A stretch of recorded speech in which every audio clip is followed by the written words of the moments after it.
Hello everyone, it's Shel C from PaperOcotilloStudio, and today I'm sharing with you my Tag It Tuesday Facebook group challenge tag. This group is run by my friend Sherry Whitfield, and she offers a 4-step, or there's 4 prompts, and you're supposed to use at least 2 of them, and it's a monthly challenge. I will put a link to her group below the video if you'd like to ask to join. I love making tags, and I think prompt challenges are fun, so I decided to do them again this year since we're not doing them in Pick a Stick Challenge anymore. So I started out with a manila shipping tag. Manila is a type of cardstock, and it's kind of got a yellowy color to it. I have a box of these shipping tags that I ordered from Amazon. I will link that below the video, as well as all the other products that I used. The first prompt that she had, and I just did them in order. I always do all 4 of them, and I do them in order. I could do more. Prompts are my thing. So the first one was randomly spray ink, mist, or paint. And I decided to use my distress sprays. I bought these, a while ago when they came out, and I was really excited, and then I hardly ever use them. And so I did a couple different tags with them, and I used a cool combination on one and a warm combination on another.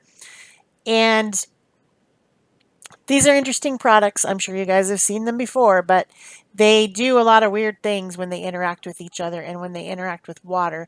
And they have kind of a chalky finish to them. And it's just interesting and different. It's different than any other product. So the next prompt was to do the saran wrap technique. Generally, you make an inky mess on something, and then you put some saran wrap over it and you let it dry. And when you pull the saran wrap off, you have this kind of wrinkly, crackly looking texture. And as you can see, I did that on both of them. See, I thought that was strange that after I did the stenciling on that one and sprayed it with the brick color, it turned white. But then when I used a baby wipe and went through the baby wipe and tried to wipe off some of the color, that turned bright. So that's what I'm saying about oxide. It has a resin in it that makes that kind of chalky finish, and it reacts interestingly with different stuff, with itself and with water. So if you want it to look white and chalky, put some water on it or some more spray on it. If you want it to look brighter, wipe that oxidization off with the baby wipe, and you will get a brighter look like I did on the orange one. So this one, I just left the saran wrap texture on it. Also, I didn't wait till it was completely dry. I don't have patience. But I still got that crackly looking texture on the piece, even though I didn't wait until it was completely dry. I also, since the saran wrap was still had a little bit of wet on it, I went ahead and patted it back on there and got some more different weird textures. So the next prompt was to use a date stamp, and I know I have at least 2 date stamps that I've used in my journals before to mark what day I made that page, so that sometime in the future when I go back I will see I made that page in whatever year. I looked and looked and looked and could not find either of those date stamps. So as a substitute, I decided to use a stamp, and this one's from a Stampin' Up! Set that I'm sure is retired a long time ago. But it looks like these 2 people are having a date. They're out watching the sunset or watching the boats on the sea or something. Maybe they're in a park watching their children play, but they're definitely having a date, right? So, sometimes prompts you gotta do what you gotta do, and you have to come up with something different. So this is my date stamp, and you might be able to find this stamp set on eBay or on Amazon where people are selling used things. I will see if I can find a link, but it's an old stamp set. I was a Stampin' Up! Demonstrator over 10 years ago, so yeah. So what I did was I used some permanent ink, some Ranger archival ink. I stamped this on tissue paper. Now, why did I not stamp it right onto the paper, you may say to yourself. You may wonder. I wanted to be able to do some gesso. I wanted to lighten it up and make it more opaque so that I would be able to color it with a watercolor product. And it is easier for me to do it this way by turning over the tissue paper and painting the gesso onto the back. And then when you turn it back over, the black lines are in the front. So I don't have to stamp it, paint it with gesso, draw the lines back in, and then color it.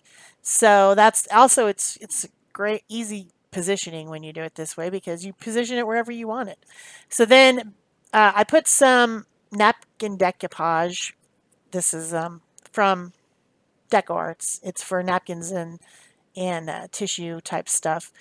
And I only put it on the back of the tissue because I know that if I touch that stuff onto the distress oxide, it's going to change it because it's going to react. The distress oxide always reacts to whatever wet stuff you put it on there. So I wasn't sure what the reaction would be. I decided I would just glue that down with the decoupage only on the back of the tissue. So now I have these little outlined white people on their date. Also, I took one tag and I tore it and then glued that on to the other tag. So now I have just one tag with a cool and a warm background, which wasn't my intention when I started two tags. I thought I was just going to make two tags, but it ended up working out perfectly, I thought. So then I took a piece of scratch paper that has some paint on it, cut it in a circle, and made a little sunshine for them to watch going down because I think they're watching the sunset. And then with my black Posca pen, this is a fine tip black Posca pen. It's an acrylic paint that dries quickly, is very opaque, and will write over just about anything. So distress oxide is one of those ones that's kind of tricky to write over. It can get on your pen and make it all, kind of a little bit gunky, and then it doesn't want to write anymore. So I fixed up some lines. Excuse me for making everyone yawn. It's early. I drew lines around the sun. I drew in some clouds and some little seagulls in the distance. I drew some of more of the grass and sandy looking stuff on the bottom part of the tag, copying the lines of the stamps just to extend my scene of these people on their date watching the sunset. Then I put some white gesso on the clouds. Of course, they took on the color of the distress oxide in the background, but that's fine. They just kind of look pinky white. And I added another tissue piece that says hand and heart, which it's not my stamp, so I must have received it in a swap or something, a tissue paper, stamped tissue paper swap, which I've participated in the past. Just a fun way to get stamped images that you don't own. So then my final thing to do is to add some color. I'm going to use, oh yeah, there was one more thing, use buttons. And so I grabbed these inexpensive buttons that I got at the dollar store, and there's a yellow one, and so I decided to attach that button to my sunshine to add some more dimension and to fulfill the final prompt. And then I have my Neocolor 2 water-soluble crayons and a water tank brush from Arteza that, of course, has water in the tank in the handle, and you can squeeze that little red section and the water comes onto the brush. It's a lot easier than dipping brushes into water constantly. So I like to use them. So I'm using some different colors, going directly to the image and kind of coloring around the edges, lining with the crayon around the edges to make it dark, pressing a little bit hard, and then taking the water brush and dragging that color to the rest. So now I have like darker and lighter. And in some of the things like the man's shirt, I used a lighter color and then a darker color to make it more dimensional. I did that in the the jeans as well, and the hair. So once I'm completely done coloring, I'll attach the button using a piece of fiber thread stuff. I know I'm going to do that.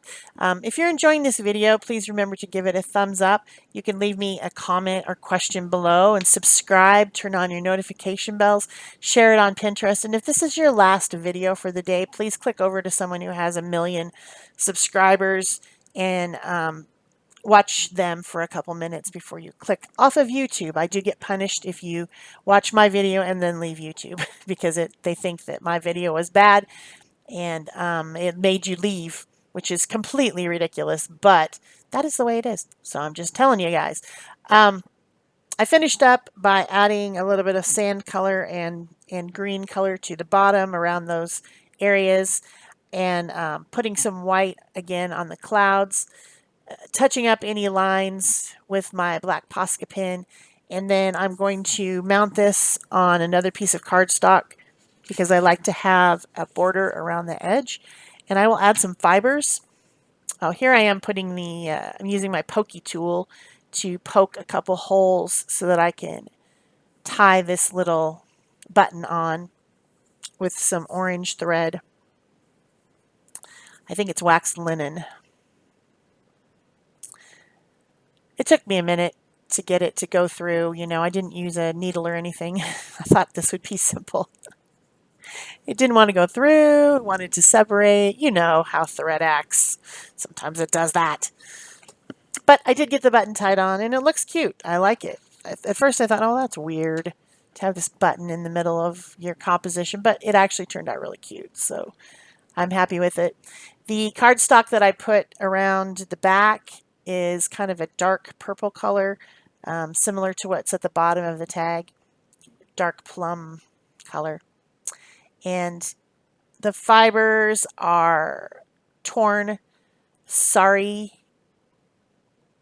you know, that sari silk ribbon that's like made out of torn saris that have been recycled into a ribbon type not project. You can make a project with them. They were designed for you to be able to knit or crochet and make interesting things out of them, which I think is a great way to recycle saris that aren't being used anymore. I think it's a great idea. But they have nice bright colors, and they're silky, and they're just like kind of torn pieces of silky material. So I put 3 different colors, and that is the finish of my Tag It Tuesday. I did add back in a little bit of a reddish color around where I put the hand and heart on. It kind of discolored. So that's what I'm doing to finish it up. That's it for me. Thanks. Bye-bye.